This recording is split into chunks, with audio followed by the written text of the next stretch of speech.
Maraming salamat po, Mr. President. I never thought that I would be able to come back to the Senate after my loss in 2013. I thought that I'd be staying as a civilian and enjoying my life with my family and just being an entrepreneur. But when the incident of Mama Sapano happened, Mr. President, it was one of the saddest moments of my adult life. In all honesty, Mr. President, I felt so helpless as a Filipino citizen.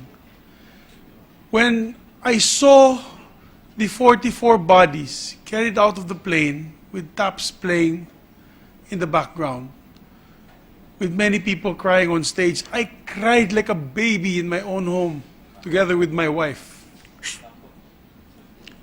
I'm very emotional because, you know, I felt for once that these soldiers or policemen were our brothers, our fathers.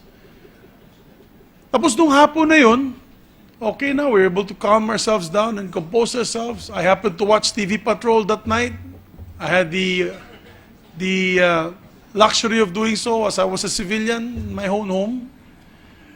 Together with my wife, we saw Noli De Castro break down. And when he broke down in national television, I broke down again together with my wife. We cried like babies that same day and that night. The next day when we got the message from the families that they got all these messages from their husbands at 2 in the afternoon and 1 in the afternoon saying goodbye to their children, was tremendous grief to my family and to myself.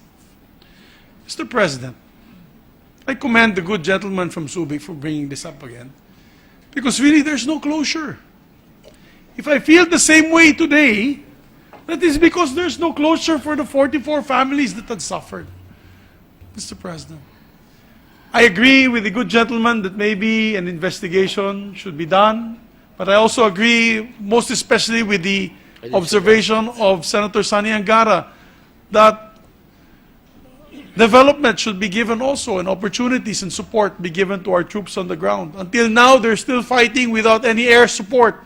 We have a PNP, and I'm happy that Senator J.V. Ejercito has spearheaded this. We have a PNP with no air support whatsoever, not even a drone, unless it's donated by a civilian. Mr. President, can you imagine a police force, a national police force with no helicopter, no air support to pull their troops out for medevac or evac? And this is happening all throughout our country, Mr. President, and you feel helpless once again when you see it in the news. So I commend the good gentleman for bringing this up. I commend him not only because of his courage and vision and passion for our Filipino soldier and policeman, but you know, it's the courage also to bring this up at a time that he, being the chairman of the Philippine Red Cross, dapat sa amin ay neutral eh. Neutral po kami. Pero in this case, we could not be neutral. You cannot be neutral because these people were our brothers. These people were our fathers, and they were slaughtered mercilessly.